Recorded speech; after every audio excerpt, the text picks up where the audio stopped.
Pagod ka na ba sa walang katapusang pag-aaway kung sino ang makakakuha ng pinakamalaking piraso ng pizza? Yung tipong laging may nagrereklamo na hindi pantay ang hiwa. Ito ang mahiwagang Pizza Theorem, isang henyong konsepto na nagpapakita na hindi mo kailangan dumaan sa gitna ng pizza para makakuha ng pantay-pantay na bahagi, kahit saan ka magsimula.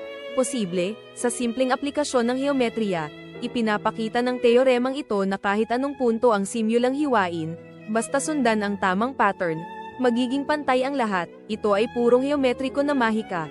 Kalimutan na ang sentro.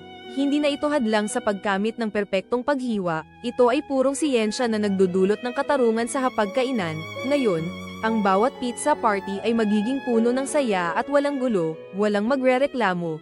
Lahat ay masisiyahan sa pantay na lasa ng bawat piraso. Maging master ng pizza at ipakita sa iyong mga kaibigan at pamilya ang revolusyonaryong paraan ng paghihiwa. Gawin silang mamangha sa iyong bagong kaalaman. Ang iyong buhay sa pizza ay hindi na magiging pareho. Subukan mo ito sa susunod mong order at maranasan ang ultimate na paghiwa. Hindi ka magsisisi.